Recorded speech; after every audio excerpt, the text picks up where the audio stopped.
The Name of the Rose was a movie that I saw a long time ago. I loved it. It's a kind of mystery. It's set in 14th century, and you have this Franciscan monk played by Sean Connery, Willem, who is travelling with his novice played by Christian Slater, who arrive at this abbey to try and figure out the death of one of the monks there.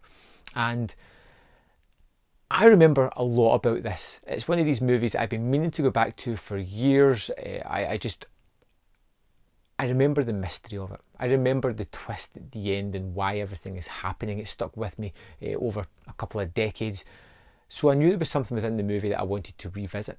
And it is a period set element where we have these two main characters, almost like a Sherlock Holmes and Dr. Watson type of relationship, as you have this intelligent Willem played by Sean Connery, who is there deducing what has happened and why these people are continually dying while he is there. And it's the mystery within the movie that really drives the movie forward for me. Now, there is other political elements going on as well within the divisive nature of various factions within the church, and how certain elements believe that they should have lots of wealth and that, and others believe they should have a humble existence, which is kind of perpetrated throughout it.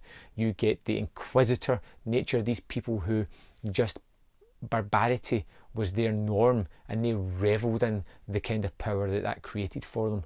But through all these various elements, it is the mystery that drives the movie forward. I love a good mystery, and this one is particularly interesting as well. And what I love most about this is Connery.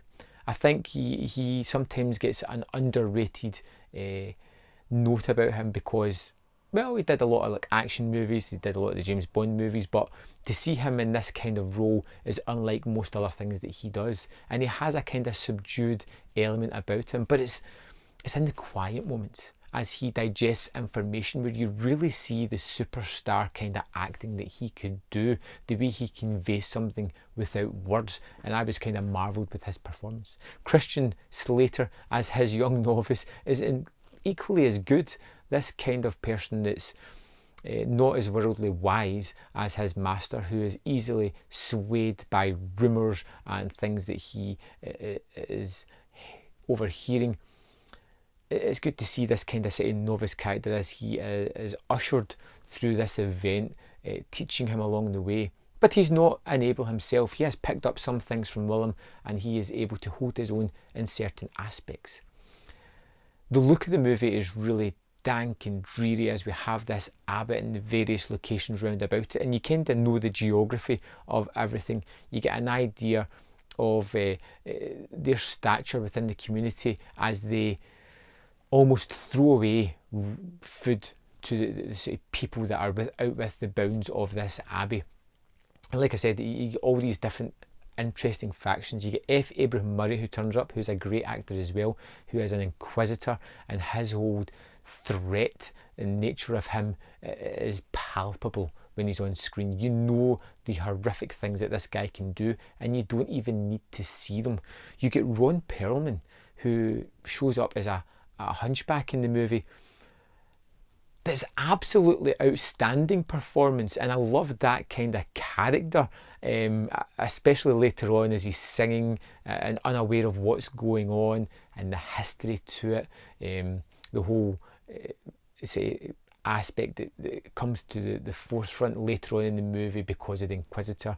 It's a horrible end to that character, but it's a really good character that's all the way through the movie. The monks, who are always kind of like hiding things, who know that they could be discovered but constantly try to keep it hidden from Willem. You know it's going to come out at some point, and I want to tell you about the mystery.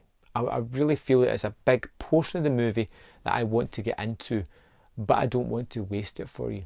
I think The Name of the Rose is a really enjoyable movie that seems to have been forgotten to history. I think there's terrific performances, terrific production value. It has a great storyline that's layered with various sub-stories as well, and confrontations between various factions within the church or within the locale that we are. It has a terrific ending to the movie, a little bit subdued, a little bit not as happy as I would have liked, not as different, a little bit demoralising in aspects, especially for Willem, but it's fitting to the movie.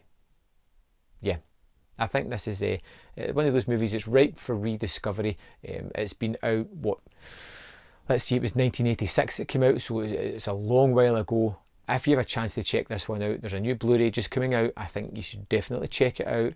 I think it's a wonderful movie, and I'd love to know your thoughts on it if you've seen it. Let me know in the comment box below, and I'll see you next time on Man vs. Film.